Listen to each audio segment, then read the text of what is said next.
ভার্সিটির প্রথম দিনে সিনিয়র আপুদের হাতে র্যাগিং এর শিকার হতে হয়েছে সাব্বিরকে।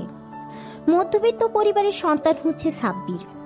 লেখাপড়ায় অনেক ভালো, তাই টপ রেজাল্ট করে ঢাকা বিশ্ববিদ্যালয়ে চান্স পেয়েছে। দেখতে মাশাল্লাহ পুরো চকলেট বয়। উজ্জ্বল ফর্সা গায়ের রং, যে কোনো মেয়ে প্রথম দেখাতে ক্রাশ খেয়ে যাবে।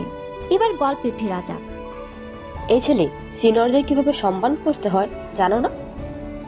দেখতে তো পুরোই হাবাগোবা, মনে হচ্ছে ভাজা মাছটাও উল্টে খেতে জানে না। ভার্সিটিতে প্রথম দিনে সেই সিনিয়রদের সাথে বেয়াদবি করলি? ওদের কথা শুনে সাব্বির নিজের কাঁধের ব্যাগটা ঠিক করতে করতে বলে, আমি আপনাদের কখন অসম্মান করলাম? এই ছেলে আপনার মুখে মুখে তর্ক করা হচ্ছে। ভার্সিটির প্রথম দিন সিনিয়রদেরকে সালাম দিতে হয়, জানিস না তুই? এই ভার্সিটিতে থাকতে হলে আমরা যা বলবো তাই শুনতে হবে, আর প্রতিদিনই এসে আমাদের আগে সালাম দিতে হবে। ভার্সিটিতে থাকতে হলে আপনাদের কথা শুনে চলতে হবে কেন? ভার্সিটি তো কারোর ব্যক্তিগত সম্পত্তি না। সবাই এখানে লেখাপড়া করার জন্য এসেছে, এখানে সবার সমান অধিকার আছে। তাহলে আমি আপনাদের কথা শুনে চলবো কেন? সাব্বিরের কথা শুনে বৃষ্টি ওদের টিমের লিডার মারিয়াকে বলল, দেখেছিস মারিয়া, এই ছেলের কত সাহস, তোর সামনে বেয়াদবি করছে আর তুই কিছু না বলে চুপ করে আছিস। এই ছেলেকে শাস্তি দিতে হবে। মারিয়া তার হিমিকা, অসম্ভব সুন্দর একটা মেয়ে, পুরো ভার্সিটির ক্রাশ গার্ল। উজ্জ্বল ফর্সা গায়ের রং, বড়লোক বাপের বড় মেয়ে, কিন্তু প্রচন্ড পরিমাণে বদমেজাজি, তবে মনের দিক থেকে অনেক ভালো। মারিয়া এতক্ষণ বসে বসে বাদাম খাচ্ছিল। বৃষ্টির কথা শুনে হাত জেরে উঠে দাঁড়ায় আর বলে, এই ছেলে, তুই জানিস তুই কার সাথে কথা বলছিস? কার সাথে কথা বলছি সেটা তো জানি না, তবে এটুকু বুঝতে পারছি কোনো বড়লোক বাবার বিগড়ে যাওয়া মেয়ের সাথে কথা বলছি। সাব্বিরের কথায় মারিয়া বেশ রেগে যায় আর রেগে গিয়ে বলে, তোর এত বড় সাহস, তুই আমাকে অপমান করিস?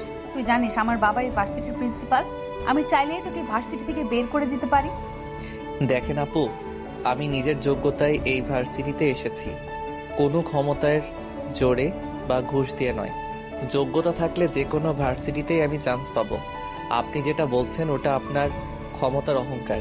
এভাবে নিজের ক্ষমতাটাকে অপব্যবহার না করে সেটাকে কোনো ভালো কাজে লাগান। এমন অনেক স্টুডেন্ট আছে যারা জীবনে অনেক কিছু করতে চায়, শুধু সামর্থ্যের অভাবে করতে পারে না। আপনার যদি এতই ক্ষমতা থাকে তাহলে সেই সমস্ত স্টুডেন্টদেরকে ভার্সিটিতে অ্যাডমিশন করিয়ে দিন। আমাদের মতো কিছু মধ্যবিত্ত ছেলেদের ভবিষ্যৎ এমন করে রাগের বশে নিজেদের খেয়াল খুশির জন্য নষ্ট না করে ওই সমস্ত গরিব পরিবারের ছেলেগুলোকে সাহায্য করুন। সাব্বিরের কথায় মারিয়া মুগ্ধ হয়ে ওর দিকে তাকিয়ে রইল। ছেলেটার কথাগুলো শুনে মারিয়া রাগ কখন যে পানি হয়ে গেছে সেটা নিজেও টের পায়নি। মারিয়া সাব্বিরের কথার মাঝেই এতটাই হারিয়ে গেছে যে ও কোনো কথাই বলছে না। মারিয়া কিছু বলছে না দেখে পাশ থেকে মারিয়ার বান্ধবী ছায়া বলল, এই ছেলে, তোর এই সমস্ত জ্ঞান তোর কাছে না, তো সাহস তো কম না, তুই আমাদের মারিয়ার মুখে মুখে কথা বলিস? তোকে তো আমি। কথাটা বলে ছায়া সাব্বিরের দিকে তেড়ে যেতে গেলে মারিয়া ছায়াকে থামিয়ে দিয়ে বলে, আমি কি করব না করব সেটা অবশ্যই তোর কাছ থেকে জানতে হবে না? সরি আপু, আমি যদি কোনো ভুল বলে থাকি তাহলে আমাকে ক্ষমা করে দেবেন। সাব্বিরের কথা শুনে মারিয়ার বান্ধবী গুলো সব হাসতে থাকে। মারিয়া ওদেরকে থামিয়ে দিয়ে বলে, তোর ভুলের জন্য এখন একটাই শাস্তি, তোকে আমাদের এই 5 জনের সমস্ত অ্যাসাইনমেন্ট করে দিতে হবে। কিন্তু আপু, আমি কেন আপনাদের অ্যাসাইনমেন্ট করতে যাব? আমি আপনাদের অ্যাসাইনমেন্ট কিভাবে করব? এটা কিভাবে সম্ভব? এটা তো অন্যায়। আপনারা শুধু শুধু আমার উপরে অত্যাচার করছেন। তুই যদি আমাদের অ্যাসাইনমেন্ট না করে দিস তাহলে তোকে এই ভার্সিটি থেকে রাস্ট্রিকেট করিয়ে দিব। কিভাবে করবি সেটা তোর ব্যাপার। সম্ভব অসম্ভব এই প্রশ্নই আসে না, এটা তোর শাস্তি। আমরা কোনো অত্যাচার করিনি, তুই যে আমাদের সাথে এতক্ষণ বেয়াদবি করলি সেই ভুলের শাস্তি এটা। আর তোর সময়সীমা মাত্র 24 ঘন্টা। 24 ঘন্টার মধ্যে তোকে সমস্ত অ্যাসাইনমেন্ট কমপ্লিট করে ঠিক এই সময়ে কালকে আমাদের দিতে হবে। মারিয়ার কথাগুলো শেষ হলে ওর বান্ধবী বৃষ্টি অ্যাসাইনমেন্টের পেপারগুলো নিয়ে সাব্বিরের হাতে দেয়। তারপর ওরা চলে যায়। সাব্বির কি করবে বুঝে উঠতে পারছে না। মাত্র 24 ঘন্টার মধ্যে 5 জনের অ্যাসাইনমেন্ট ও কিভাবে কমপ্লিট করবে, তাও আবার ওর সিনিয়র ব্যাচের। যেগুলো কখনো না দেখেছে না করেছে। সাব্বির পেপারগুলো নিয়ে সোজা লাইব্রেরিতে চলে যায়। লাইব্রেরিতে গিয়ে ও মারিয়াদের ব্যাচের বইগুলো খুঁজে বের করে, তারপর ওগুলো নিয়ে বাসায় চলে আসে। অন্যদিকে কিরে মারিয়া, তুই শুধু শুধু বেচারাকে আমাদের অ্যাসাইনমেন্ট করতে দিলি কেন? এগুলো তো আমরা আগেই কমপ্লিট করে রেখেছি, তাহলে আবার নতুন করে আমাদের অ্যাসাইনমেন্ট করতে দিলি যে? ফার্স্ট ইয়ারের স্টুডেন্ট সিনিয়র ব্যাচেলর অ্যাসাইনমেন্ট করতে দিয়েছে 24 ঘন্টার মধ্যে, তাও আবার 5 জনের অ্যাসাইনমেন্ট, যেটা করা অসম্ভব। কিন্তু ও এটা করার আপ্রাণ চেষ্টা করবে, কারণ ওর মতো ফকিন্নির বাচ্চার কোনো যোগ্যতা নেই ভার্সিটিতে থাকার। ও যদি অ্যাসাইনমেন্ট গুলো না করে আসে, ওকে ভার্সিটি থেকে চলে যেতে হবে। আর এইটাই হবে আমার সাথে লাগতে আসার শাস্তি। মারিয়ার সাথে যে লাগতে আসবে তাকে শাস্তি পেতে হবে।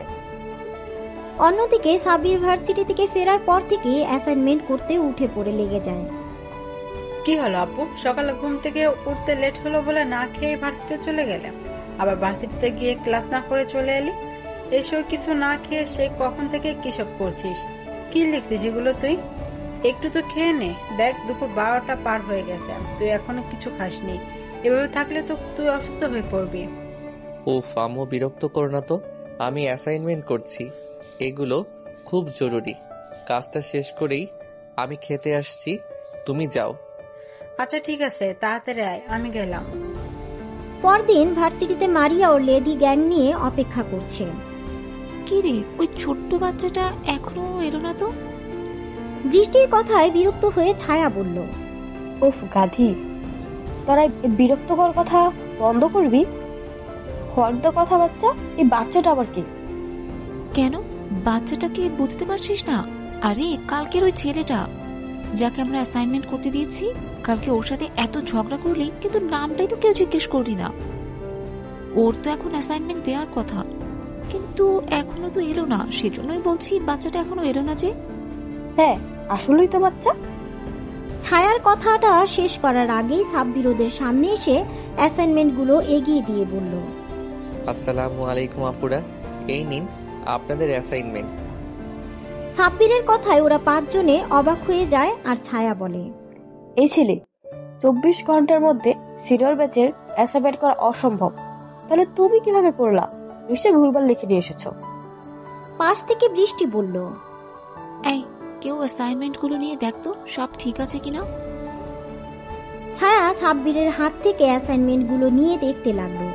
কিছুক্ষণ বেশ ভালোভাবে দেখে বুঝতে পারলো সব একদম ঠিক আছে। তখন ছায়া অবাক হয়ে মারিয়াকে বলল, মারিয়া, এই তো দেখছি সব একদম ঠিক করেছি। এই ছেলে, তোমার নাম কি? জি, আজমাইন হোসেন সাব্বির। মারিয়া এতক্ষণ চুপ ছিল, কিন্তু সাব্বিরের নাম শুনে অবাক হয়ে যায়। তারপর ওকে প্রশ্ন করে, আজমাইন হোসেন সাব্বির মানে? হ্যাঁ আপু, এটাই আমার বাবা মায়ের দেওয়া নাম। আচ্ছা, তোকে কি সবাই টিউশনি সাব্বির ডাকতো? না মানে তুই কি আগে অনেকগুলো টিউশনি করাতি? হ্যাঁ, আমি টিউশনি পড়াতাম, কিন্তু আপনি কিভাবে জানলেন? সাব্বিরের কথা শুনে মারিয়া একটা তাচ্ছিলের হাসি দিয়ে বলে, আমি নীলার বড় আপু। মারিয়া কথাটা বলেই সেখান থেকে চলে যায়। আর সাব্বির মারিয়ার চলে যাওয়ার দিকে অবাক চোখে তাকিয়ে রইল। ও বিশ্বাসই করতে পারছে না যে মারিয়া নীলার বড় আপু। আজ এতগুলো দিন পর এক্স গার্লফ্রেন্ডের নাম শুনে সাব্বির কি বলবে, ওর কি রিয়াকশন করা দরকার সেটাও জানা না। মারিয়া চলে যাওয়ার দিকে ওর বান্ধবীগুলো ওকে ডাকতে ডাকতে চলে যায়। সাব্বির কিছুক্ষণ সেখানে দাঁড়িয়ে থেকে ওদের চলে যাওয়ার দিকে তাকিয়ে থেকে নিজের ক্লাসে চলে যায়। সাব্বিরের ক্লাসে মনোযোগ দিতে পারছে না, বারবার কিছুক্ষণ আগের ঘটনা মাথায় ঘুরপাক খাচ্ছে। মারিয়া নীলার বড় আপু, কিছু একটা ভেবে দীর্ঘশ্বাস ফেলে সাব্বির সেদিনকার মতো কোনো মতে ক্লাস করে সাব্বির বাসায় চলে যায়। দেখতে দেখতে বেশ অনেক কয়েকটা দিন কেটে যায়। এই কয়েকদিন সাব্বির আর মারিয়াদের সামনে যায়নি। তারপর হঠাৎ একদিন ভার্সিটিতে কিছু ছেলে মিলে একটা মেয়েকে ডিস্টার্ব করছিল।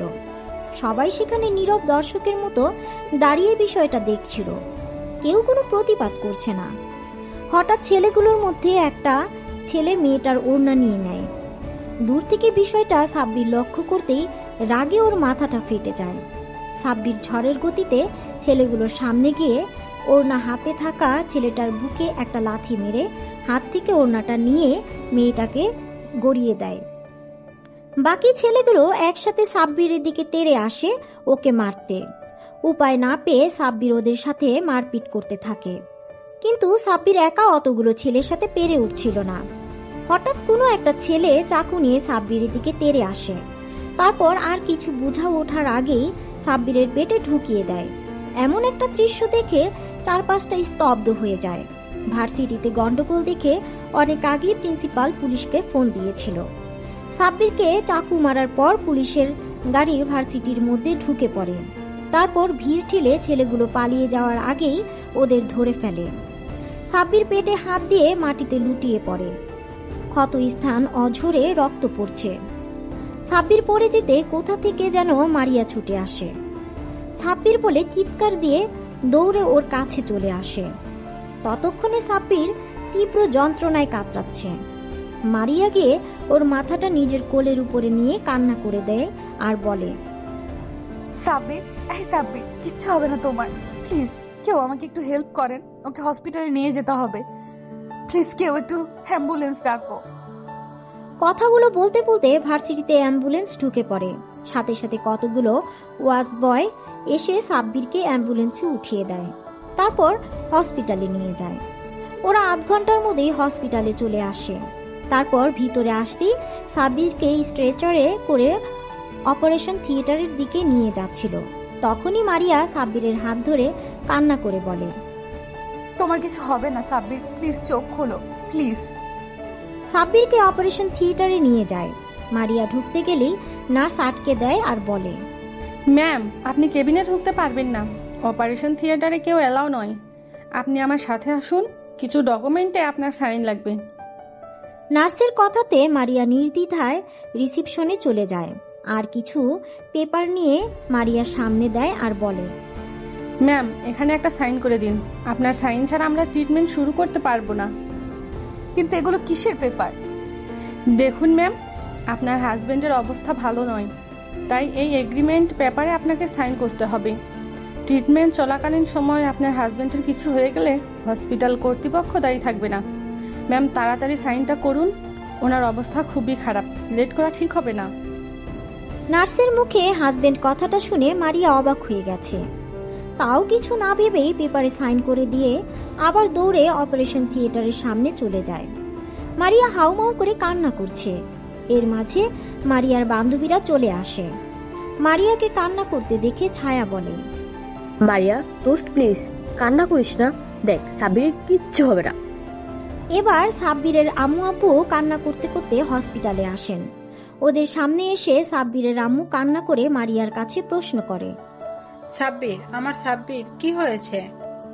সাব্বিরকে আম্মু, তুমি কান্নাকাটি করো না, আমাদের ছেলের কিচ্ছু হবে না। আমার ছেলে অতটা দুর্বল না যে সামান্য একটু আঘাতে হেরে যাবে। তুমি এইভাবে কান্না করলে অসুস্থ হয়ে পড়বে।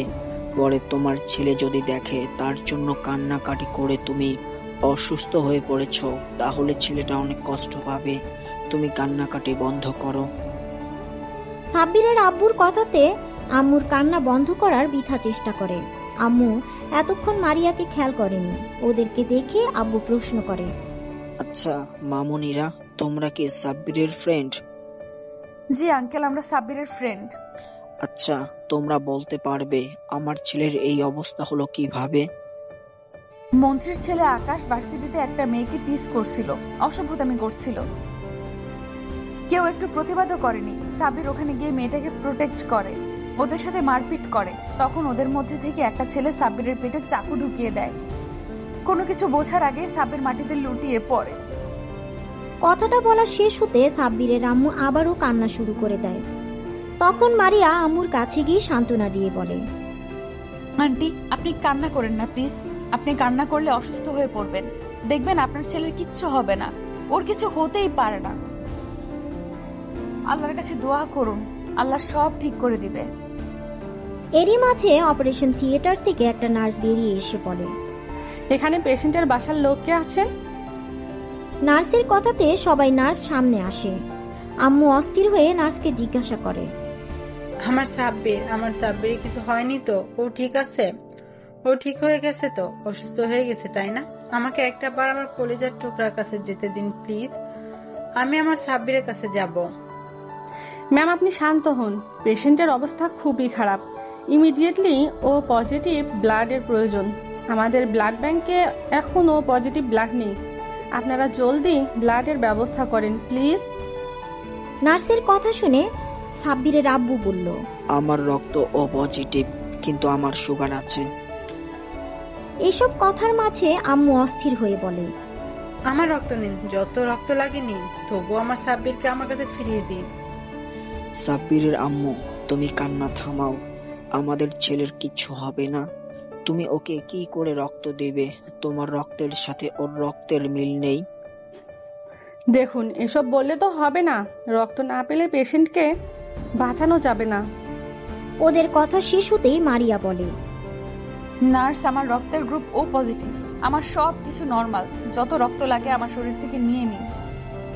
আপনি তাড়াতাড়ি ভিতরে আসুন। নার্স মারিয়াকে নিয়ে ভিতরে চলে যায়। শরীর থেকে 2 ব্যাগ রক্ত নেওয়া হয়। রক্ত দেওয়ার শেষে মারিয়া দাঁড়ানোর চেষ্টা করলে মাথা ঘুরে পড়ে যেতে নেয়। তখন নার্স ওকে ধরে শুয়ে দিয়ে বলে, আরে আরে, আপনি উঠছেন কেন? শুয়ে কিছুক্ষণ রেস্ট নিন। নার্স বেরিয়ে গেলে সাব্বিরের আব্বু আম্মু মারিয়ার কেবিনে ঢুকে। আম্মু মারিয়ার সামনে বসে ওর একটা 2 হাত হাতের মুঠোয় নিয়ে বলে, তুমি আজকে আমার ছেলের জন্য যা করলে এই ঋণ আমি কখনো শোধ করতে পারবো না মা। ছি ছি, আন্টি কি বলছেন এগুলো? এটা আমার কর্তব্য, এইভাবে বলবেন না। তোমার জন্য আজকে আমি আমার ছেলেকে ফিরে পেয়েছি। তোমার এই ঋণ আমি কিভাবে যে শোধ করব? এ মা, আন্টি কি বলছেন এগুলো? আমার কিচ্ছুর প্রয়োজন নেই। সাব্বির এখন সুস্থ আছে, তাতেই আমি খুশি। তুমি অনেক লক্ষ্যে একটা মেয়ে। তোমার কখনো যদি মনে হয় এই মায়ের থেকে কোনো কিছুর প্রয়োজন, তাহলে তুমি আমাকে অবশ্যই বলবে। আচ্ছা আন্টি। ওদের কথা শেষ হতে সাব্বিরের আব্বু মারিয়ার মাথার উপর হাত রেখে বলে, দোয়া করি মা, তুমি অনেক সুখী হও। আব্বুর কথায় মারিয়া মুচকি একটা হাসি দেয়। ওরা আরো কিছুক্ষণ কথা বলে। এর মাঝে নার্স এসে বলে সাব্বিরের জ্ঞান ফিরেছে। কথাটা শোনার সাথে সাথে মারিয়া ছুটে কেবিন থেকে বেরিয়ে সাব্বিরের কেবিনে চলে যায়। মারিয়ার এভাবে ছুটে যাওয়া দেখে সাব্বিরের আব্বু আম্মু অবাক হয়ে তাকিয়ে থাকে, কিন্তু বিষয়টা নিয়ে খুব একটা ভাবে না। তারপর ওরা সবাই সাব্বিরের কেবিনে গিয়ে দেখে ও মিটমিট করে তাকাচ্ছে। মারিয়া গিয়ে সাব্বিরের পাশে বসে। ওর একটা হাত হাতের মধ্যে নিয়ে বলে, তোমার এখন কেমন লাগছে? সাব্বির চোখ খুলে মারিয়াকে পাশে দেখে অবাক হয়ে যায়। পরক্ষণে আবার চারপাশে তাকিয়ে দেখে মারিয়ার বান্ধবী সহ ওর আব্বু আম্মু সেখানে দাঁড়িয়ে আছে। সাব্বিরের আব্বু আম্মুর দিকে তাকাতেই ওরা কাছে এসে দাঁড়ায়।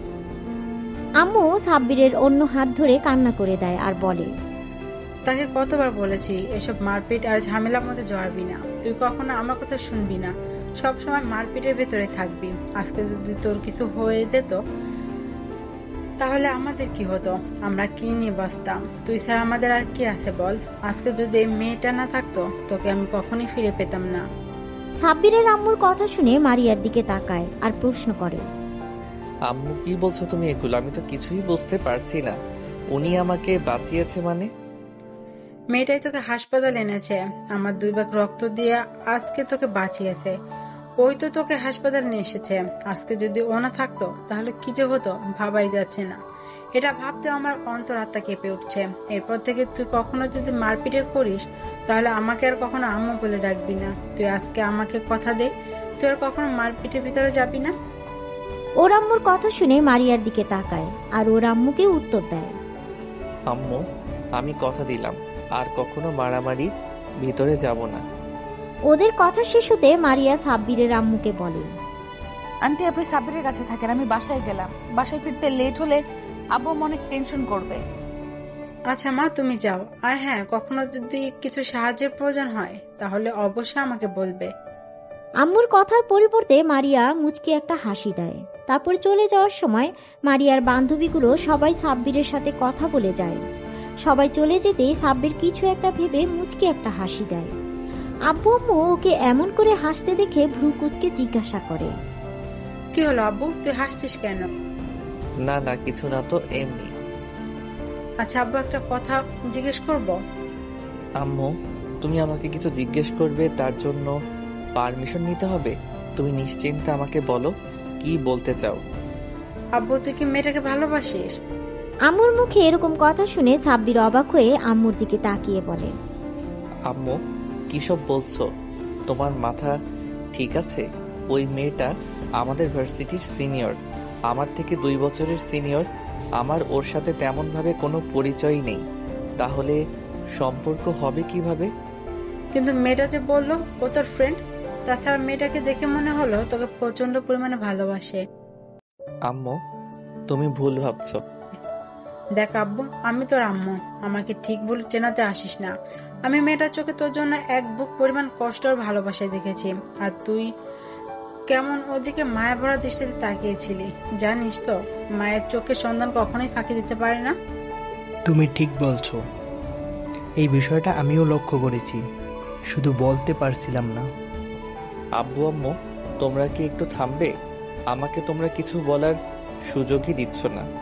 তোমরা যে মেয়েটাকে নিয়ে এত আকাশ পাতাল চিন্তা করছো, জানো মেয়েটাকে? এর কথায় আব্বু আম্মু নীরব হয়ে ওর দিকে তাকিয়ে বলে, ওই মেয়েটার কেউ নয়, ও হচ্ছে নীলা আর বড় বোন।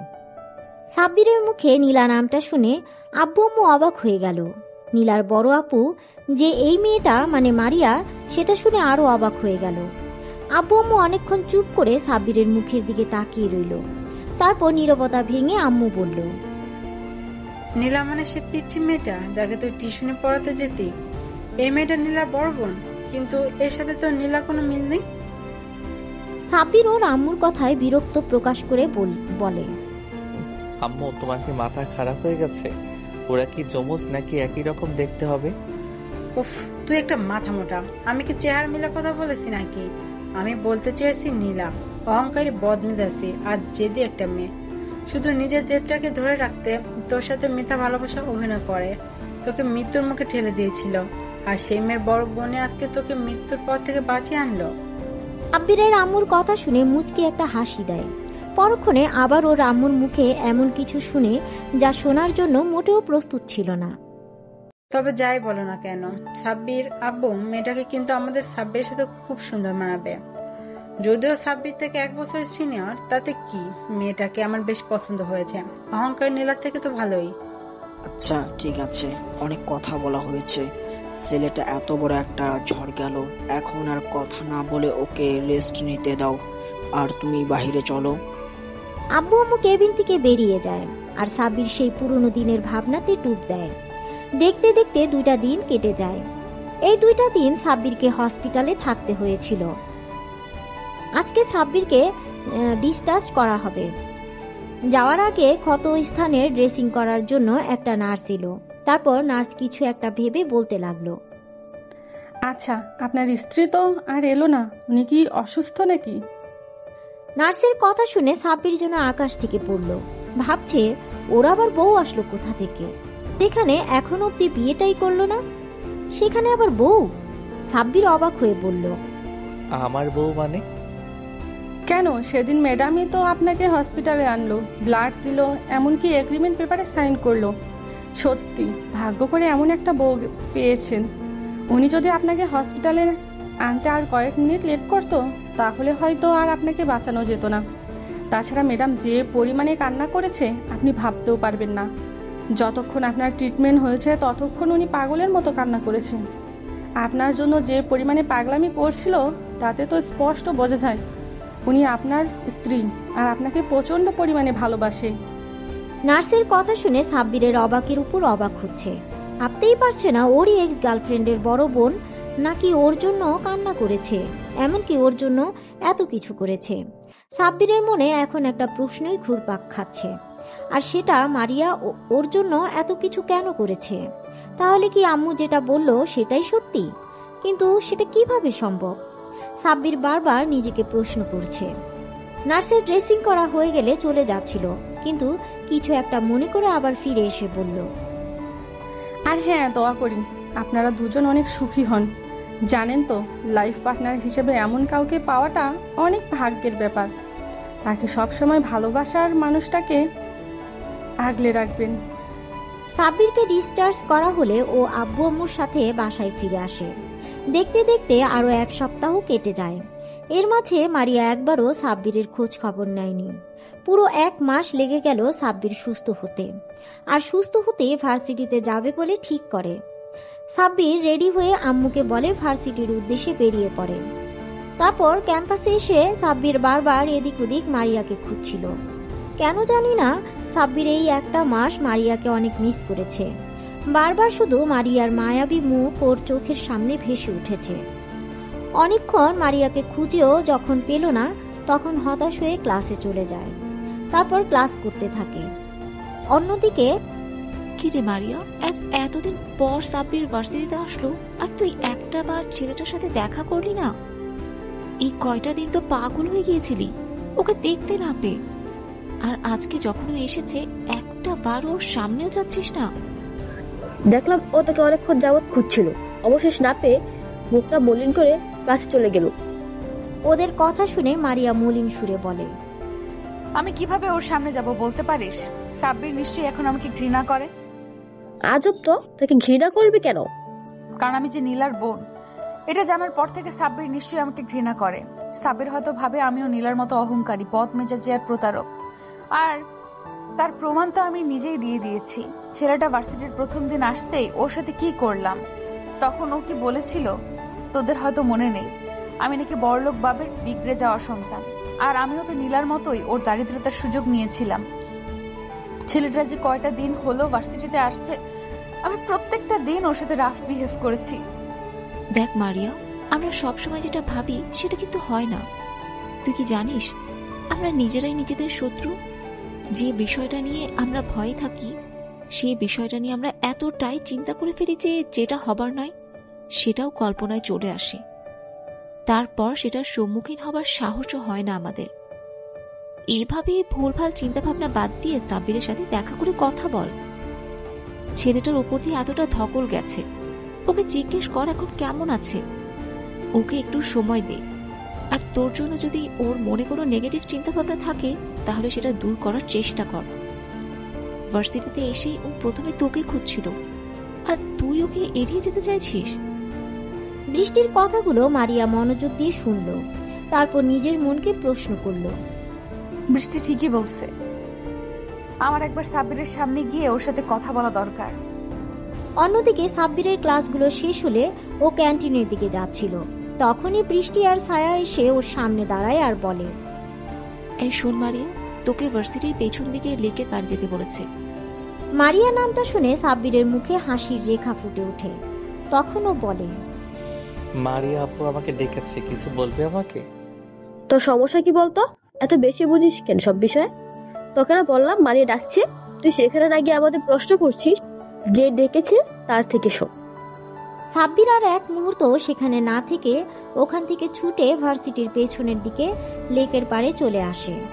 আসতেই খেয়াল করে মারিয়া একটা বেঞ্চে বসে আছে। মারিয়ার কোমর ছাড়িয়ে লম্বা চুলগুলো এলোমেলো বাতাস অবাধ্য বিচরণ করছিল। এতদিন পর মারিয়াকে দেখে সাব্বির একটা ঘোরের মধ্যে চলে যায়। ও গুটি গুটি পায়ে হেঁটে মারিয়ার পাশে গিয়ে বসে পড়ে। এতগুলো দিন পর সাব্বিরকে দেখে মারিয়ার ভেতরে অজানা শিহরণ খেলে গেল। মারিয়ার বুকের মাঝে নীল সমুদ্রের উথাল পাথাল ঢেউ বইতে শুরু করলো। মারিয়া লজ্জা মিশ্রিত এক চাহনিতে সাব্বিরের দিকে তাকায়। দেখে সাব্বির একটা ঘোর লাগা দৃষ্টিতে ওর দিকে তাকিয়ে আছে। সাব্বিরের নেশালো চাহনিতে মারিয়ার লজ্জাটা বেড়ে দ্বিগুণ হয়ে গেল। মারিয়া লজ্জা পেয়ে চোখ জোড়া নামিয়ে নিয়ে হালকা কাশি দেয়। কাশির আওয়াজে সাব্বিরের ঘোর কাটে আর আমতা আমতা করে বলে, মানে না, আসলে কেমন আছেন আপু? মারিয়া লজ্জা পেলেও সাব্বিরের মুখে আপু ডাকটা কেন জানি সহ্য করতে পারল না। মারিয়া রেগে আগুন হয়ে গেল আর বলল, ওই কুত্তা, বান্দর, বিলাই, হনুমান, হাতি, গন্ডার, মাথা মোটা, খাটাস, উল্লুক, ফাল্লুক, আমি তোর কোন জন্মের আপু? এমন ভাবে আপু বলছিস যেন আমি তোর মায়ের পেটের আপু।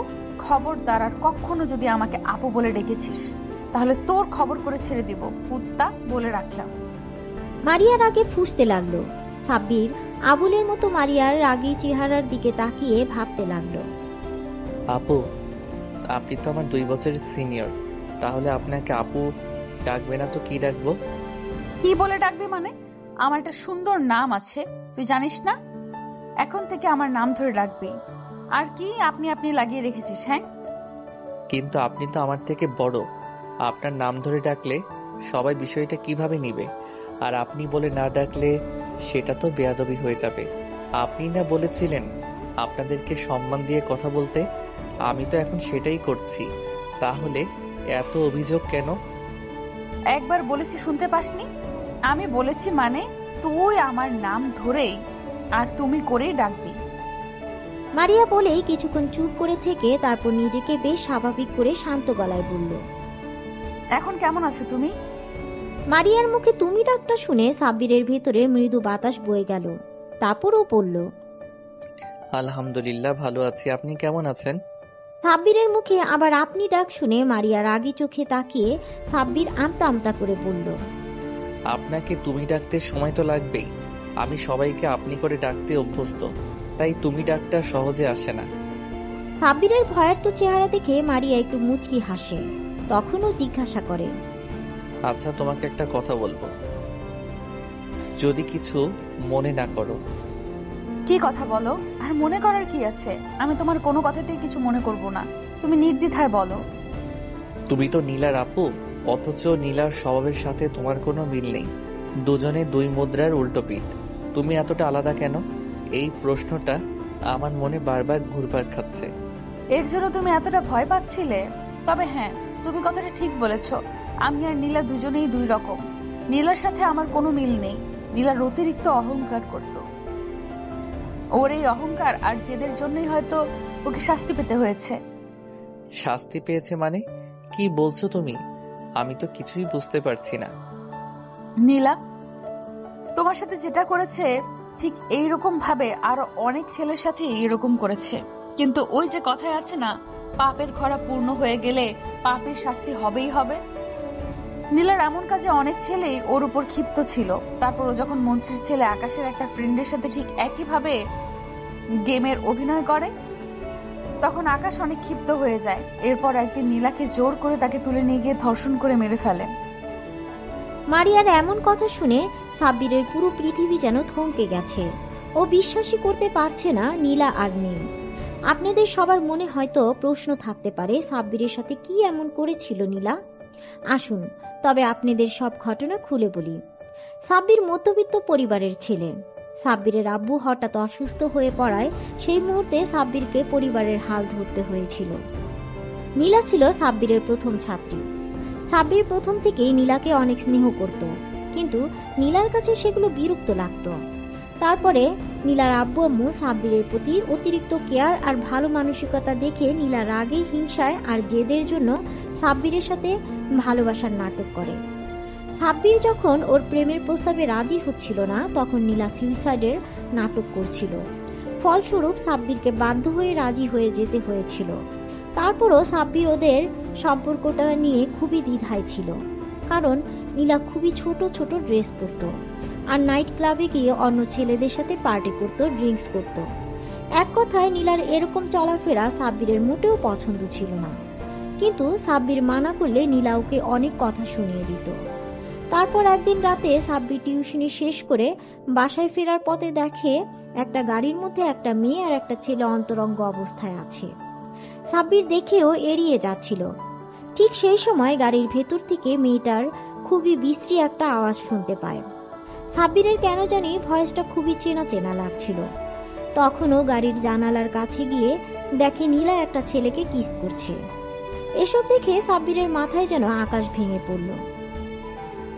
সাব্বির বিশ্বাসই করতে পারছিল না যে নীলা এরকম করবে ওর সাথে।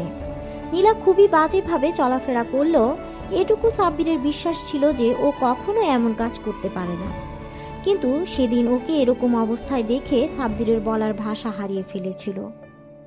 তারপর সাব্বির গাড়ির দরজায় টোকা দিতেই নীলা ছেলেটাকে ছেড়ে দিয়ে গাড়ির জানালা নামিয়ে দেখে সাব্বির দাঁড়িয়ে আছে। নীলা ড্রিঙ্কস করে পুরো মাতাল হয়ে আছে, ওর কোনো হুঁশই নেই। ও কি করছে জানে না। সাব্বিরকে দেখে নীলা মাতাল অবস্থায় বলে, এই ফকিন্নির বাচ্চা, ছোট লোকের বাচ্চা, তুই এখানে কি করছিস? চলে যা এখান থেকে। আমি আমার বেবির সাথে রোম্যান্স করছি, দেখতে পাচ্ছিস না? ছোট লোকের বাচ্চা। নীলার মুখে এমন কথা শুনে আর চোখের সামনে এসব দৃশ্য দেখে সাব্বির আর নিজেকে কন্ট্রোল করতে পারে না। সাব্বিরের চোখ দিয়ে দুফোঁটা পানি গড়িয়ে পড়ে। সাব্বিরের চোখের কোণে জমে থাকা পানিটা মুছে নিয়ে চলে যায় আর নীলা ওকে বকা দিতে থাকে। ওই ঘটনার পর বেশ কয়েকটা দিন কেটে যায়।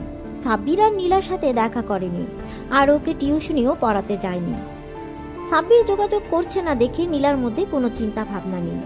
নীলার আম্মু প্রতিদিনই সাব্বিরের খোঁজ করে সাব্বির কেন টিউশনি করাতে আসছে না। নীলার আম্মু সাব্বিরকে ফোন দিয়ে টিউশনি পড়াতে আমার জন্য অনেক রিকোয়েস্ট করে। আর সেই মুহূর্তে সাব্বিরের টাকার প্রয়োজন ছিল আব্বু ট্রিটমেন্টের জন্য। সাব্বির বাধ্য হয়ে নীলাদের বাসায় যায়। সাব্বির নীলার আম্মুর সাথে বেশ কিছুক্ষণ কুশল বিনিময় করে নীলাকে পড়ানোর জন্য ও রুমে যায়। নীলার রুমে আসতেই ও ভদ্র মেয়ের মতো পড়তে বসে। পড়া শেষ হতেই যখনই সাব্বির চলে আসতে যাবে তখনই নীলা পেছন থেকে সাব্বিরের হাত ধরে বলে, কি হলো, তুমি চলে যাচ্ছ কেন? আর তুমি এই কদিন আমার সাথে কথা বলনি কেন? আমার খোঁজও নেওনি কেন বেবি? নীলার মুখে এই সমস্ত কথা শুনে সাব্বির তাচ্ছিলের একটা হাসি দিয়ে বলে, আমি বামন হয়ে চাঁদ ধরতে পারি না, তাই এই সম্পর্কটা আমার পক্ষে রাখা সম্ভব না। তাছাড়া তোমার তো প্রেমিকের অভাব নেই। তোমার শরীরের খিদে মেটানোর জন্য অনেকেই আছে, সেটা আমি সেদিন নিজের চোখেই দেখেছি। সেদিন গাড়িতে থাকো, আর কোনো কথা বলতে চাই না। ভালো থাকবে তুমি। সাব্বিরের এরকম কথা শুনে নীলা বুঝতে পারে ওর সবটা সাব্বির জেনে গেছে। তারপরও নীলার রাগ হচ্ছে, ওর মতো 2 টাকার একটা ফকিন্নির বাচ্চা ওকে তেজ দেখিয়ে কথা বলছে, ওকে রিকোয়েস্ট করছে। বিষয়টা নীলা কিছুতেই মেনে নিতে পারেনি, তাই বলতে লাগলো, এই তোর এত বড় সাহস, তুই এই নীলাকে রিজেক্ট করছিস? এরপর যেটা হবে এর জন্য তুই দায়ী থাকবি। নীলার কথা শুনে সাব্বির বলে, আপনি তো আমার অনেক বড় উপকার করেছেন। এরপর থেকে হয়তো দ্বিতীয়বার আর কাউকে বিশ্বাস করতে পারবো না। আমার ভাগ্যে যেটা আছে সেটা হবেই। আপনাদের সামান্য কথায় আমার কিছু যায় আসে না। ভালো থাকবেন, আর ধন্যবাদ সবকিছুর জন্য। সাব্বির বাসা থেকে বেরিয়ে পড়ে আর যাওয়ার আগেই নীলার আম্মুকে বলে ও আজ থেকে নীলাকে পড়াতে আসবে না। নীলার আম্মু বারবার ওকে জিজ্ঞাসা করলেও সাব্বির কিছু না বলেই চলে যায়। তারপর 2-3 দিন পর সাব্বির টিউশনি পড়িয়ে বাসায় আসছিল। ঠিক সেই মুহূর্তে একটা মেয়ে সাব্বিরের সামনে এসে বলে, ভাইয়া প্লিজ হেল্প করেন, প্লিজ ভাইয়া, আমার বান্ধবীকে কিছু ছেলে তুলে নিয়ে গেছে। মেয়েটির কথা শুনে সাব্বির বলে, ভয় পেও না আপু, আমি হেল্প করব তোমাকে। ওরা কোনো দিকে নিয়ে গেছে, আমাকে বলো। কথাগুলো বলে মেয়েটা সাব্বিরকে নিয়ে একটা পুরাতন গোডাউনের দিকে নিয়ে যায়। তারপর সেখানে যেতেই সাব্বির অবাক হয়ে যায়, কারণ গোডাউনের ভিতরে কেউ ছিল না। ভেতরে আসতেই মেয়েটা খুব বিশ্রীভাবে হাসতে থাকে। কি হলো আপু, তুমি এভাবে হাসছো কেন? এখানে তো কেউ নেই। আর তুমি না বললে তোমার বান্ধবীকে কারা এখানে নিয়ে আসছে? তাহলে তুমি আমাকে মিথ্যে বলে এখানে নিয়ে আসলে কেন? খেলা তো এবার শুরু হবে মেরি জান। কথাগুলো বলে মেয়েটা নিজের জামা কাপড় ছিঁড়তে থাকে আর চিৎকার করে মানুষজন ডাকতে থাকে। মেয়েটার এমন চিৎকার শুনে সাথে সাথেই কিছু লোকজন এসে সেখানে উপস্থিত হয়। তারপর মেয়েটার এই অবস্থা দেখে সবাই ভাবে সাব্বির হয়তো মেয়েটাকে ধর্ষণ করছিল, তাই ওকে এলোপাথারি মারতে শুরু করে। ওদের মাঝে একটা লোক পুলিশকে ফোন করে সাব্বিরকে পুলিশে দেয়। আর সবটাই নীলার প্ল্যান ছিল। আর ভাগ্যটা সেদিন সাব্বিরের সাথে ছিল। ওই থানার ওসি সাব্বিরের আব্বুর বন্ধু ছিল। উনি সাব্বিরকে খুব ভালোভাবেই চিনত। সাব্বির এরকম কোনো কাজ করতে পারে না, সেটা ওসি জানতো। তাই উনি সবটা খোঁজ খবর নিয়ে বুঝতে পারে সবটা একটা প্ল্যান ছিল। আর সেখানে এই ঘটনাটা সেই এরিয়ার সিসিটিভি ক্যামেরায় সব ধরা পড়ে যায়। তখন সাব্বিরকে ওসি ছেড়ে দেয়। সাব্বিরের আব্বু আম্মু এতটাই ভয় পেয়ে গিয়েছিল যে সেদিনই সাব্বিরকে নিয়ে এলাকা ছেড়ে চলে যায়। তারপর আর কি, বাকিটুকু তো আপনারা জেনে গেছেন। নীলা নিজের পাপে শাস্তি পেয়েছে। অন্যদিকে সাব্বির খুব কষ্ট করে আর পরিশ্রম করে অনেক ভালো রেজাল্ট করে এই ভার্সিটিতে চান্স পায়। তাই ওকে আবারও ঢাকাতে ফিরে আসতে হয়েছে। সাব্বির কখনো ভাবিনি যে এখানে এসে নীলার সম্পর্কে এরকম কথা শুনতে হবে। তো বর্তমানে ফেরা যাক। সাব্বির মারিয়ার মুখোমুখি বসে আছে। ও কি বলবে ভেবে পাচ্ছে না। হঠাৎ মারিয়া বলতে আরম্ভ করে, আর তুমি সেই সাব্বির যার সাথে আমার বোন এরকম করেছিল।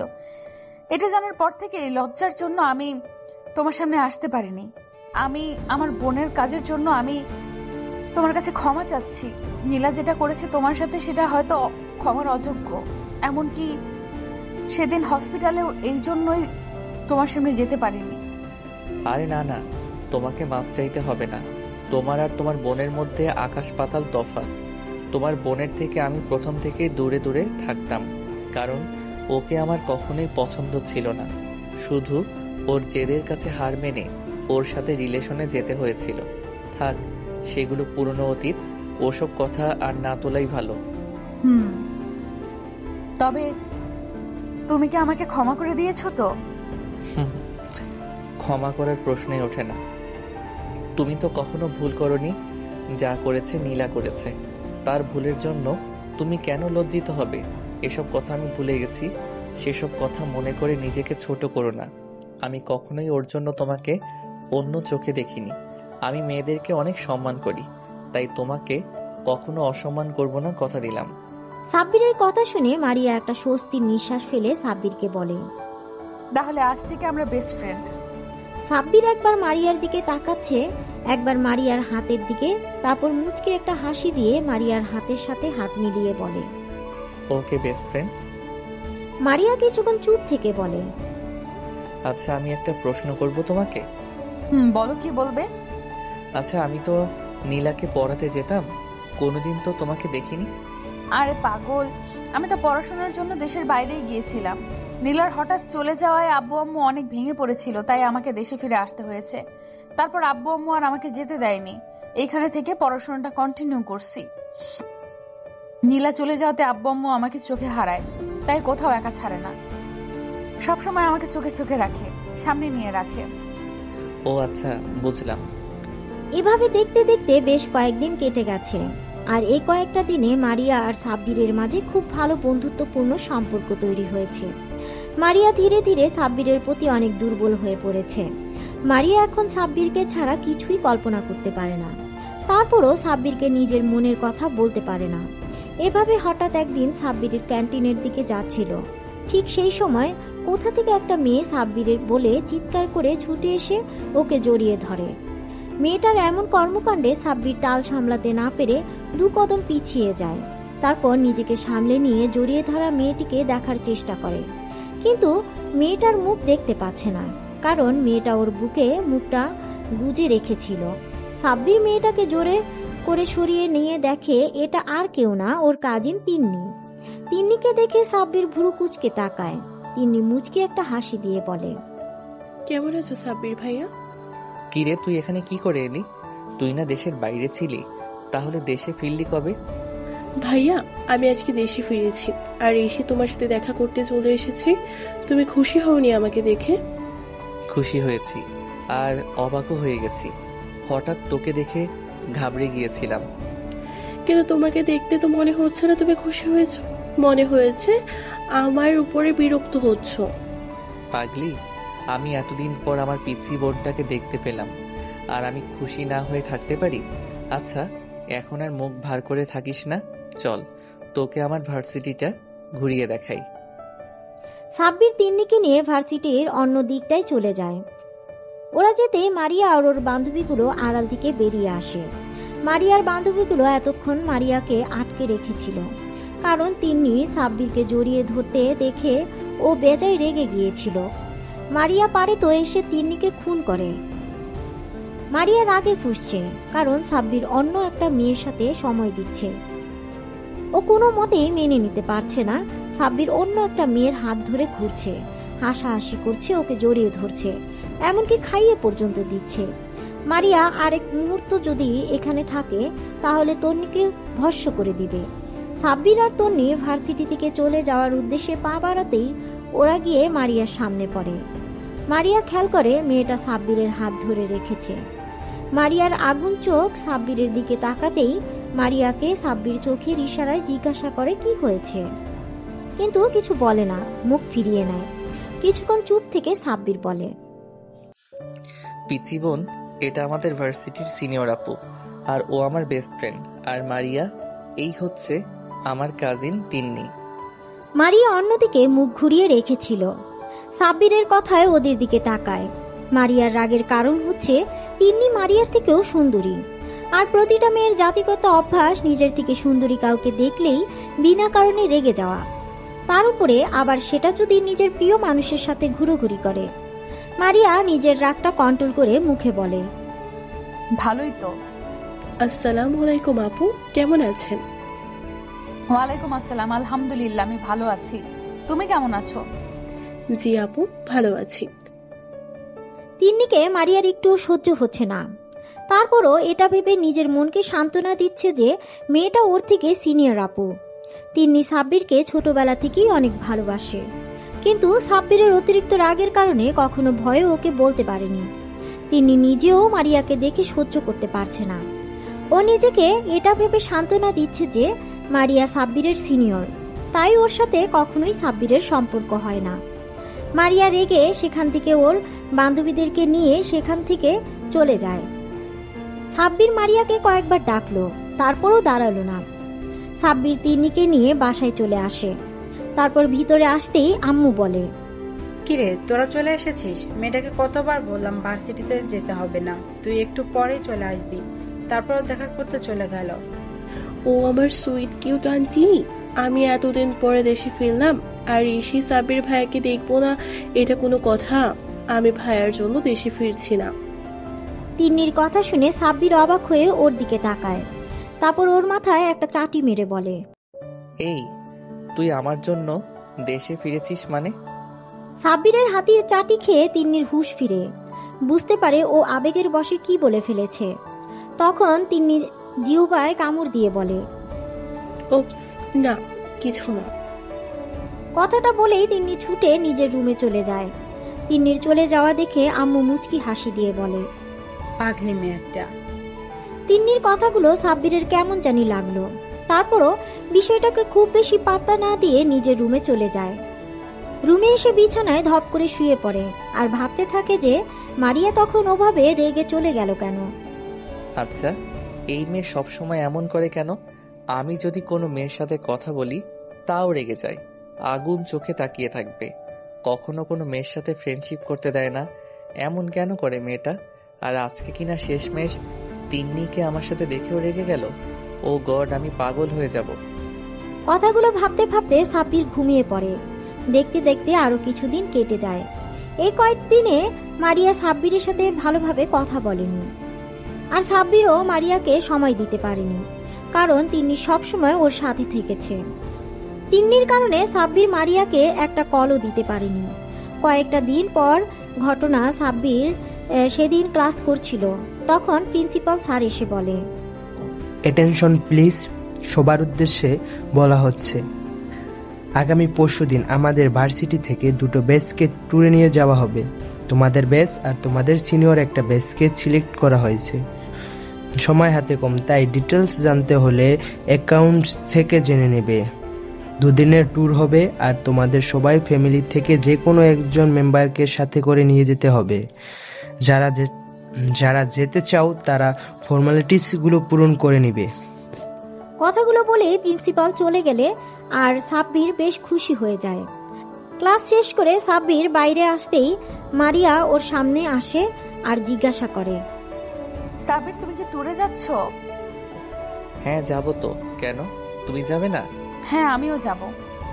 মারিয়া বেশ কিছুক্ষণ চুপ থেকে ওর না আঙুলে পেঁচাতে পেঁচাতে আমতা আমতা করে বলল, আসলে মানে না, ওই হয়েছে কি।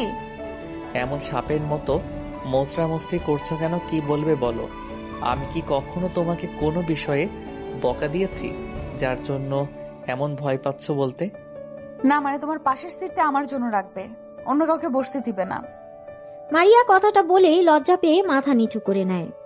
এই সামান্য বিষয় নিয়ে তুমি এমন আমতা আমতা করছো, এতে এত সংকোচ করার কি আছে? তুমি আমার ফ্রেন্ড, তুমি আমার পাশে বসতেই পারো। সাব্বিরের কথা শুনে মারিয়া বেশ খুশি হয়ে যায় আর খুশির ঠেলায় হুট করে সাব্বিরকে জড়িয়ে ধরে গালে কিস করে দেয়। মারিয়ার কর্মকাণ্ডে সাব্বিরের চোখ বড় বড় করে মারিয়ার দিকে তাকায় আর তাতে মারিয়া লজ্জা পেয়ে যায়, বুঝতে পারে কি করেছে। অতিরিক্ত খুশিতে এমন একটা কাজ করে ফেলেছে, কিন্তু এখন সাব্বিরকে কিভাবে বোঝাবে। মারিয়া লজ্জা পেয়ে দৌড়ে সেখান থেকে পালিয়ে যায় আর সাব্বির ওদিক এদিক তাকিয়ে মাথা চুলকাতে চুলকাতে মুচকে একটা হাসি দিয়ে চলে যায়। দুদিন পর সাব্বির ট্যুরে যাওয়ার জন্য বাসে উঠে সিটে বসে আসে। সাব্বির আজকে মন খারাপ। আচ্ছা, আপনারা হয়তো ভাবছেন কেন ওর মন খারাপ, সবই বুঝতে পারবেন। তো যাওয়ার সময় হয়ে আসলে মারিয়া এসে সাব্বিরের পাশে বসতে গেলে তখনই কোথা থেকে তিন্নি এসে মারিয়াকে সরিয়ে দিয়ে সাব্বিরের পাশে বসে পড়ে। এবার আপনারা বুঝতে পারলেন তো সাব্বিরের মন খারাপের কারণ। মারিয়ার অনেক কষ্ট হচ্ছে সাব্বিরের পাশে তিন্নিকে দেখে, তারপরও মারিয়ার কিছু বলে না। সাব্বিরের পিছনের সিটে বসে পড়ে। তিন্নি সাব্বিরের কাঁধে মাথা দিয়ে ওর একটা হাত জড়িয়ে ধরে চোখ বন্ধ করে নেয়, যেটা দেখে মারিয়া আর নিজেকে কন্ট্রোল করতে পারে না। ও কান্না করে দেয়। তারপর একটা সময় কান্না করতে করতে ঘুমিয়ে পড়ে। উফ তিন্নি, বাসের মধ্যে এগুলো কি করছিস? সবাই কি ভাববে? একটু দূরে সরে বস, এটা বাসা নয়, পাবলিক প্লেস। ভাইয়া, তুমি আমাকে বকা দিচ্ছ? আমি কি তোমাকে একটু জড়িয়ে ধরতে পারি না? আমার তো বাসে ভয় লাগে, ওই জন্য তো তোমার কাঁধে মাথা রেখেছি, আর তুমি আমাকে বকা দিচ্ছ। দেখ তিন্নি, তোর বাসে ভয় লাগে এজন্য আমি তোকে আমার সাথে আসতে বারণ করেছিলাম, কিন্তু তুই কি করলি? আম্মুকে দিয়ে শেষমেশ আমাকে রাজি করালি। তাহলে এখন এসব বলছিস কেন? আমাকে ছাড় আর দূরে সরে বস। কথাগুলো বলে সাব্বির তিন্নির থেকে নিজেকে ছাড়িয়ে নেয়। বেশ কয়েক ঘন্টা পর ওরা নির্দিষ্ট গন্তব্যস্থলে পৌঁছায় যায়। বাস থামতেই বা সবাই এক এক করে বাস থেকে নেমে যায়, কিন্তু সাব্বির খেয়াল করে মারিয়া নামছে না। সাব্বির আবারও বাসে উঠে গেলে তিন্নি ওর হাত ধরে আটকে দিতে বলে। কোথায় যাচ্ছ ভাইয়া? আমি তো এখানে। তিন্নি, হাতটা ছাড়, আমি মারিয়াকে খুঁজতে যাচ্ছি। ও এখনো বাসা থেকে নামেনি। আমার হাতটা ছাড়, আমি ওকে নিয়ে আসি। কেন? তোমার ওকে আনতে যেতে হবে কেন? ও কি একা একা আসতে পারে না নাকি? উনি কি আনন্দ? কোনো বাচ্চা আসতে পারবে না? ও বাসা থেকে নামলো কি নামলো না তাতে তোমার কি? সব সময় তোমাকে কেন যেতে হবে? তোমাকে আমি কোথাও যেতে দিব না। তিন্নির কথা শুনে সাব্বির বেশ রেগে যায় আর বলে, লিমিট ক্রস করিস না। তিন্নি, হাতটা ছাড়। মারিয়া আমার বেস্ট ফ্রেন্ড, ওর সম্বন্ধে তুমি এরকম করে আর একটা ওয়ার্ড বললে আমার থেকে খারাপ আর কেউ হবে না। তুই আমার বোন আর ও আমার বেস্ট ফ্রেন্ড, তাই তুই তো লিমিটের মধ্যে থাক। সাব্বির তিন্নির হাত থেকে নিজের হাতটা ছাড়িয়ে নিয়ে বাসের ভিতরে যায়। গিয়ে দেখে মারিয়া জানালার ধারে মাথা ঠেকিয়ে ঘুমিয়ে পড়েছে। সাব্বির গিয়ে মারিয়ার পাশে বসে। খেয়াল করে ওকে ঘুমন্ত অবস্থায় একদম পরীর মতো লাগছে। মারিয়ার মায়াবী মুখটা সাব্বিরের কাছে এত সুন্দর লাগছে, মনে হচ্ছে এই মুখের দিকে তাকিয়ে থেকেও সারাটা জীবন পার করে দিতে পারবে। কতক্ষণ এভাবে তাকিয়েছিল সাব্বিরের জানা নেই।